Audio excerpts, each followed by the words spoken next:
Muito bem, sejam todos bem-vindos ao Estudar da Bíblia. Eu sou Fernando Rabelo e nós estamos na série de estudos do livro de Romanos. Chegamos aqui ao capítulo 12 e quero lhe fazer um convite para que continue conosco, continue aprendendo. E nós temos aí 16 capítulos do livro de Romanos e, se o Senhor Deus nos permitir, chegaremos até lá. Compartilhe esse vídeo, curta ele para que seja interessante para outras pessoas, que a gente possa propagar o Evangelho e levar a mais pessoas, ok? Vamos lá? Pegue sua Bíblia e Romanos capítulo 12. Exorto-vos, portanto, irmãos, pela misericórdia de Deus, a que ofereçais vossos corpos como sacrifício vivo, santo e agradável a Deus. Este é o vosso culto espiritual. E não vos conformeis com este mundo, olha só, hein? Mas transformai-vos este mundo, renovando como? A nossa mente, a fim de podermos discernir qual é a vontade de Deus, o que é bom, agradável e perfeito. Bom, está muito claro, né? O que Paulo está nos ensinando aqui. E pegando, né, essas palavras, o que fica para nós, né? O que Paulo quer dizer em seu evangelho, né? O que ele quer trazer para nós com essas boas novas? Cara, transformar a nossa mente. É assim que nós transformaremos o nosso mundo. Se há uma coisa com que a gente não pode mudar, é o passado, mas a gente consegue mudar o futuro. Não fique pensando que as coisas que estão para acontecer ou que devem acontecer necessariamente têm que acontecer. A gente consegue. Como nós vimos, nós temos vários exemplos na Bíblia onde Deus perdoou, né, tais situações onde pessoas jejuaram, se arrependeram e a ira divina, ela não deu continuidade, ok? A gente só estava diante dos acontecimentos, né? Então a gente pega os profetas, por exemplo, só descobriria que se cumpriu a profecia depois que aconteceu, né? Somente depois. Então a gente está no momento em que o futuro pode ser mudado. Como? Transformando a nossa mente, né? Paulo explica aqui para nós e deixa muito claro, né, que temos que nos oferecer a Deus, melhor dizendo, como sacrifício vivo. Da onde Paulo pega essa citação? Livro de Levítico. O livro que Paulo mais cita aqui é o livro de Levítico. Sim, livro de Levítico. Vaikra, né, da Bíblia hebraica. É o que mais Paulo faz o link, né, a sincronização, onde ele usa como referência para a sua teologia. E vou explicar para vocês essa questão do sacrifício, tá? Para você que está chegando agora e não entende muito essa questão do sacrifício, ok? Na Antiga Aliança e também no Antigo Tabernáculo, no Antigo Templo, eram-se feitos, né, os sacrifícios. Os sacrifícios não eram somente para expiação de pecados, tá? Quando a gente ouve sacrifício, a gente só lembra de pecado, expiação de pecado. Não eram todos os sacrifícios e ofertas que eram feitos em prol do pecador, ok?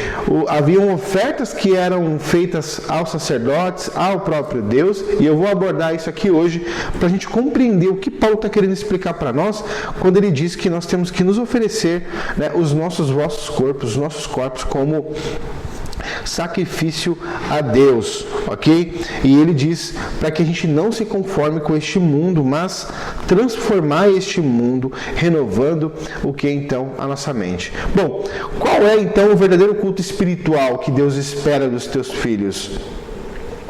É este, né? Nos entregar completamente a Deus, né?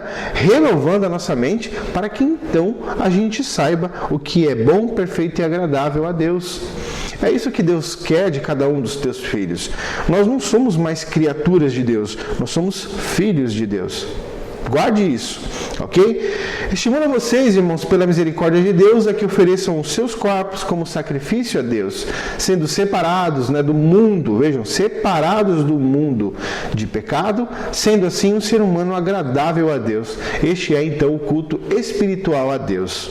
E o que é então o sacrifício vivo, tá?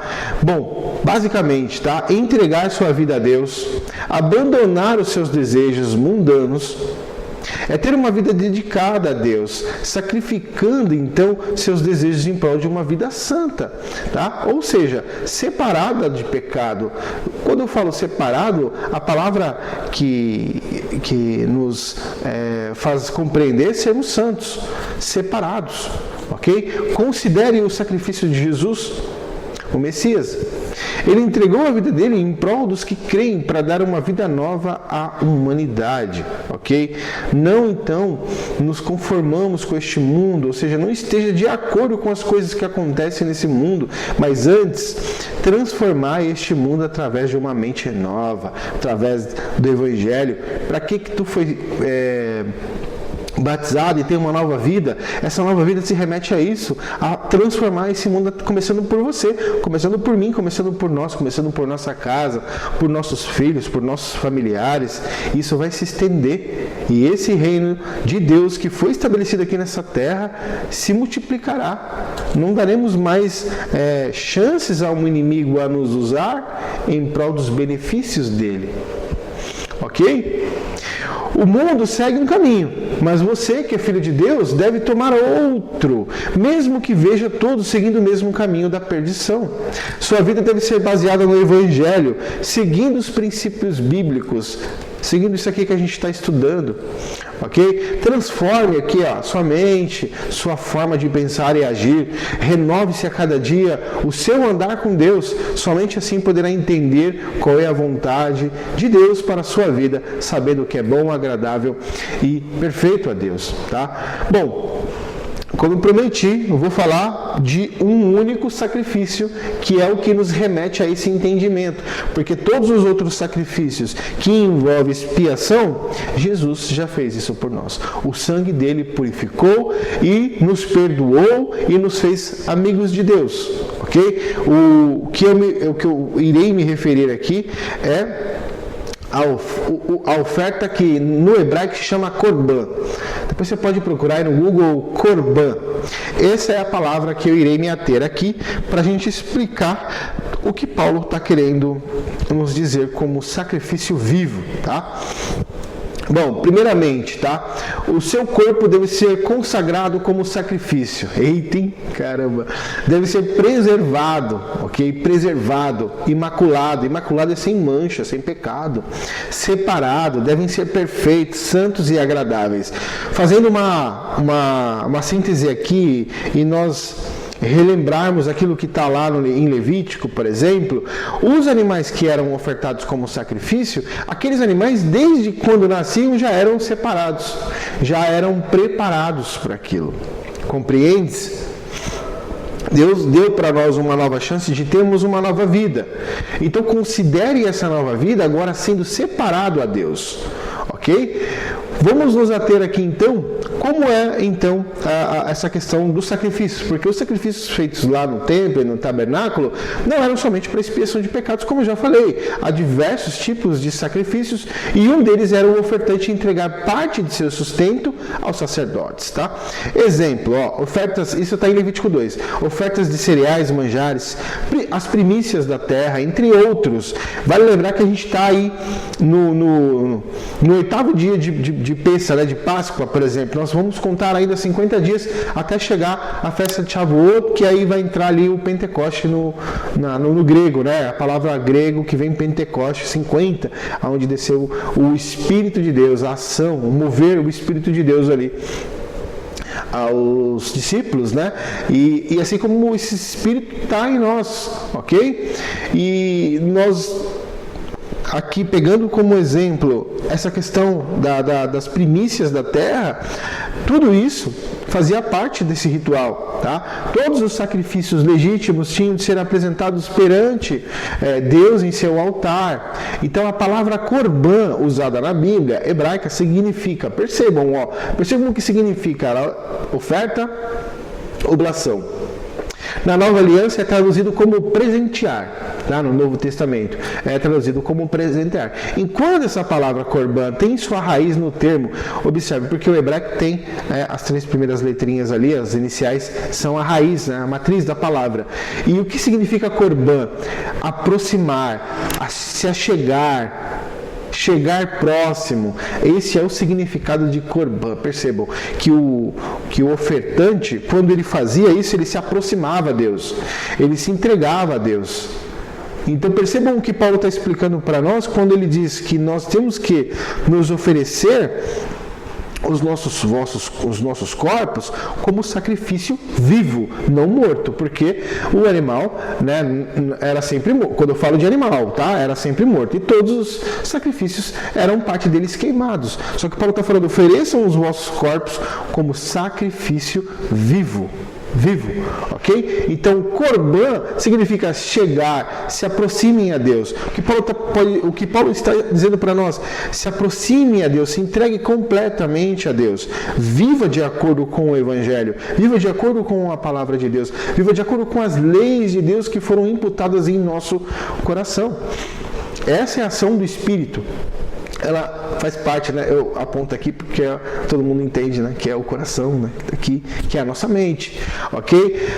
Nós devemos nos achegar, aproximar de Deus. Isso que Paulo está explicando para nós. Então, o termo Corban pode ser compreendido por aquilo que alguém leva, né? Alguém aproxima a Deus ao seu altar.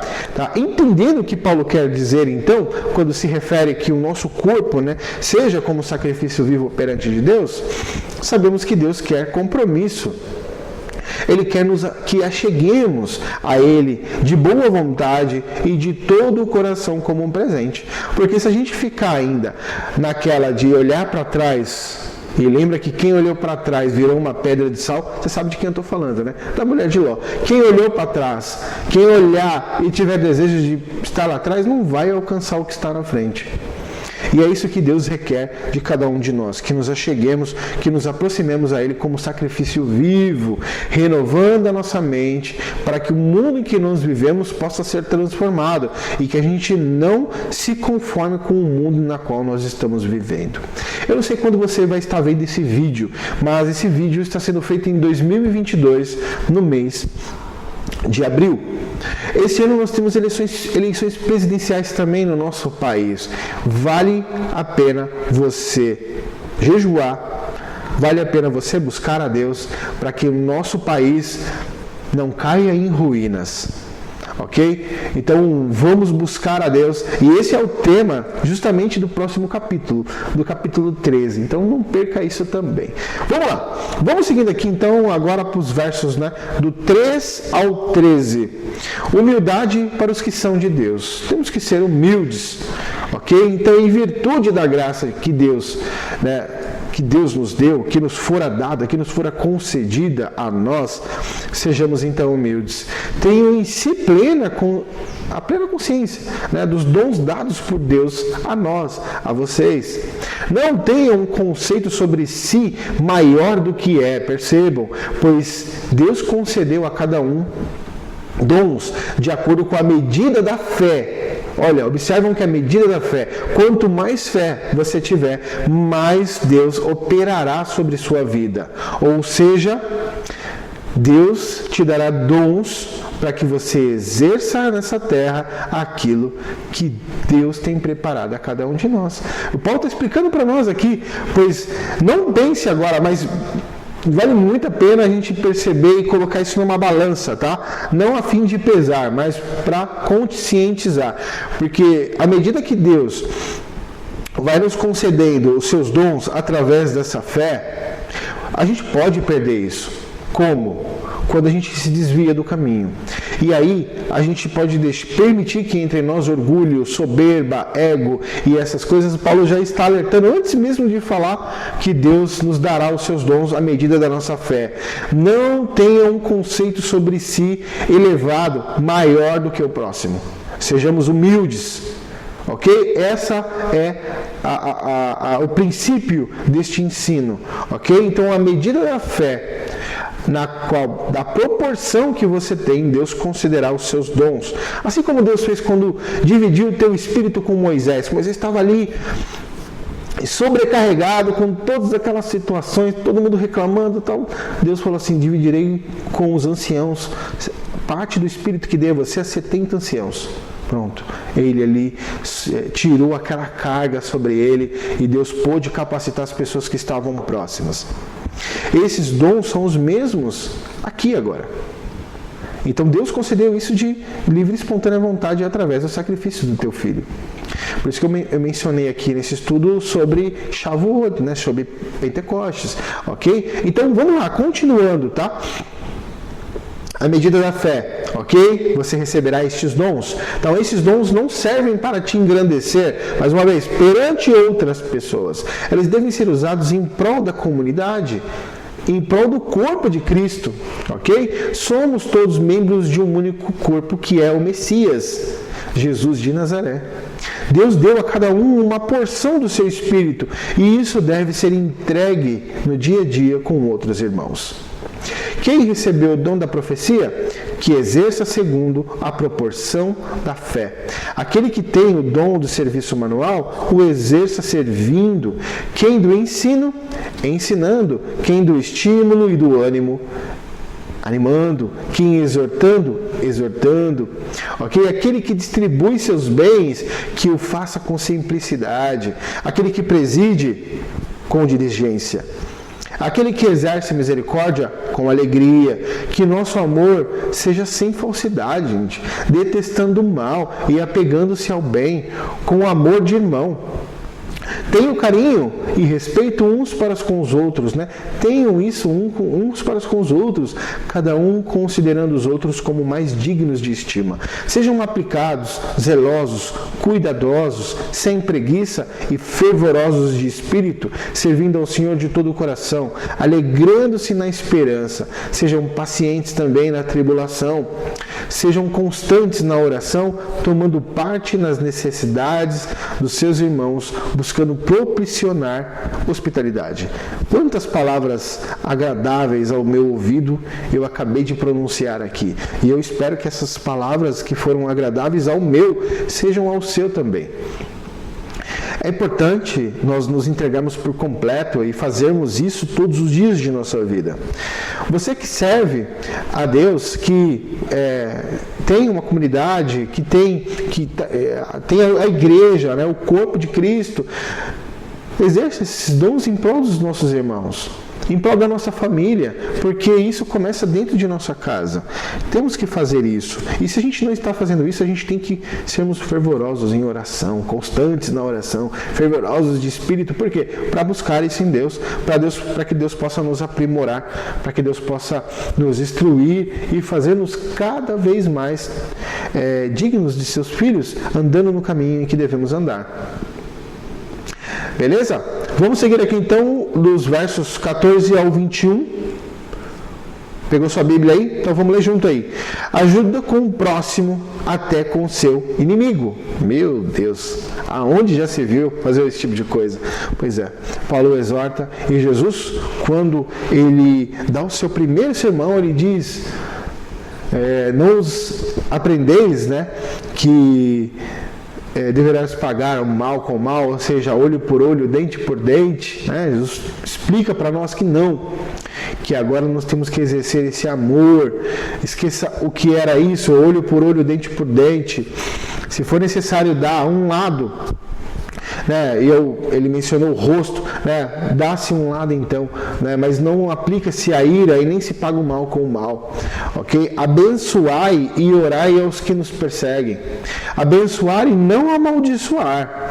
Coloque sempre nas mãos de Deus a sua causa. Peça que abençoe aqueles que te querem mal, dando a essas pessoas um coração novo, gente. Uma nova conduta, uma nova vida. Alegrem-se com os que se alegram, né? Não com bebedeiras, mas com a alegria interior. Eu costumo falar, né, para as minhas filhas e para minha família, minha esposa, enfim, que a alegria para mim ela é incondicional. Eu não preciso de uma condição para ficar alegre. Para ser feliz, né? Melhor dizendo, né? Então vamos voltar. A alegria para mim, ela é condicional. Então se acontece algo na minha vida, enfim, que me deixa alegre ou triste, aquilo me condiciona a fazer, né? A ter uma atitude de alegria ou de tristeza. E já a felicidade não, ela é incondicional para mim. Porque quando eu sei que Deus está comigo e eu estou com Ele, eu me sinto feliz. Então eu me sinto sempre feliz porque eu sei que tem Deus que está me guiando, que está me guardando. Então se algo de ruim acontece, ou algo que eu não desejo que aconteça, por exemplo, aquilo não tira a minha felicidade. Pode tirar a minha alegria, mas não tira a minha felicidade, porque a minha felicidade, ela está baseada no princípio de que Deus está zelando por minha vida, de que Deus está em minha vida. E onde eu estiver, eu estarei com as mãos dadas a Deus, porque eu sei que Ele me tirará de qualquer buraco profundo em que eu esteja. Um exemplo. Então a minha felicidade, ela não é condicional. Ela é baseada em Deus, ela é baseada na proteção, na confiança da fé que tenho que Deus age em prol de minha vida, assim como a vida dos que estão próximos a mim, ok? E eu desejo que este também seja o seu desejo, de ter essa felicidade em Deus, de colocar a tua vida nas mãos dEle e depender dEle. As nossas alegrias, elas podem ser condicionais, mas a nossa felicidade, ela é imutável, porque nós sabemos que Deus está sobre nós e agirá em nós, por nós, sobre nós. Ok? Então, percebam que Paulo aqui está explicando para nós, né? Coloque a sua causa sobre Deus. Se alguém te magoou, se alguém te fez mal, não pague o mal. Entregue esta causa a Deus e Deus cuidará do resto. A vingança é dele. Paulo fala isso para nós. Ok? Chorem com os que chorem, né? Com os que choram. Busque compreender o sentimento das pessoas, se colocando no lugar delas, ou seja, exerça empatia. A empatia ela é primordial na vida do cristão, na vida do Filho de Deus. Eu não vou falar o cristão, mas eu vou falar o Filho de Deus. A empatia, ela é primordial, porque quando a gente age com empatia, a gente se coloca muitas vezes no lugar do outro.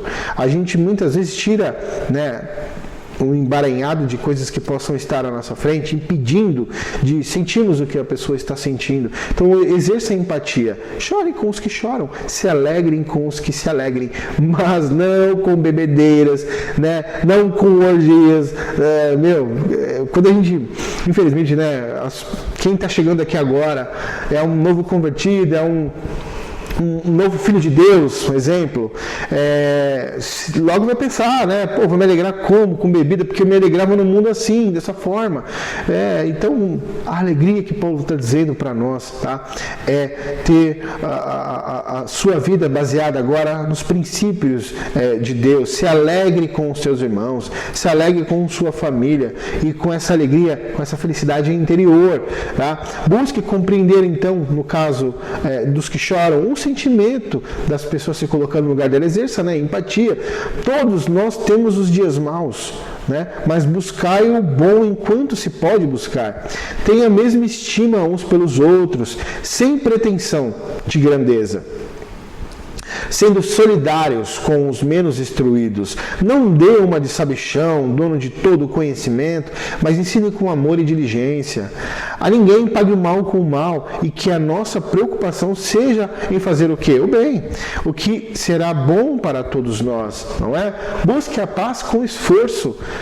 Com esforço, temos que nos esforçar para termos paz, porque viemos do mundo, qualquer coisinha que possa acontecer na nossa vida pode inflamar, né? Pode fazer essa bomba estourar. Então busque a paz com esforço, pois a ira é destinada por Deus aos pecadores soberbos. Percebam? Não faça justiça com as suas próprias mãos. Não se suje com isso, colocando suas mãos, tá, nas coisas que só pertencem a Deus. Não vá lá e queira exercer, tá, a sua justiça. Entregue isso nas mãos de Deus. Tá? Entregue isso, entregue a sua causa. Né? E aí, olha o que Paulo fala, né? Se o seu inimigo estiver com fome, dê comida a ele. Se estiver com sede, dê água. Assim você amontoará brasas vivas sobre a cabeça do seu inimigo, mostrando a ele o que você tem de melhor. E deixa que Deus cuide do resto. Ou seja, deixa aquela pessoa morrer de remorso. Morrer no sentido não literal, tá? Mas que cause uma comoção interna sobre essa pessoa. E mostre quem realmente você é. Se somos de Cristo, façamos então o que Cristo requer de nós. Bom, para concluir então o nosso livro de Romanos, capítulo 12, o sábio Salomão, ele nos ensina este provérbio. Presta atenção, ó. Provérbios 21, 22, que é inclusive a citação que Paulo faz. O que Paulo acabou de decidir, o que eu acabei de dizer, que vem de Paulo, é justamente sobre esse provérbio, tá? Se o teu inimigo estiver fome, dê-lhe de comer. Se tiver sede, dá-lhe de beber. É procedendo assim que amontoarás brasas vivas sobre a cabeça dele, e Deus, o Senhor, te recompensará. Recompensará mesmo, porque quando nós temos atitudes como essa, tudo que está à nossa volta flui, tá? Mas não faça isso querendo isso, tá? Não faça uma coisa querendo ser aprovado, mas busque isso de forma natural. Quando a gente exerce empatia pelas pessoas, quando a gente exerce esse cuidado, a gente percebe que a nossa maturidade espiritual, ela vai se desenvolvendo, ela vai crescendo, ela vai se maturando. E é isso que nós temos que buscar, a maturidade espiritual, para que todo o resto da nossa vida se beneficie com isso. Bom, eu espero ter contribuído positivamente. Esse é o meu objetivo, levar o Evangelho, trazer este ensino aqui com muita humildade, tá? De todo o meu coração, e eu fico muito feliz que você está aprendendo, está exercendo e está compartilhando. O principal disso é compartilhar. Como? Através das nossas vidas. Como? Praticando. Como? Fazendo. Como? Agindo, lendo, aprendendo e praticando. Esse é o meu objetivo principal. Que o Senhor Deus nos guarde, nos ilumine, nos dê uma excelente semana. Clica no sininho para você receber as notificações dos próximos vídeos. Compartilhe com os seus membros, com a sua igreja, com os seus líderes. Curta também para que o YouTube, né, eu ouvi dizer que o YouTube recomenda os vídeos que são clicados em curtir. E eu acredito isso pelos diversos sistemas que a internet, enfim, acaba compartilhando, dando esse conteúdo a outras pessoas. Então, se o YouTube diz que é assim, vamos então curtir para que outras pessoas tenham acesso a essa informação. E que Deus nos abençoe. Fiquem com Deus.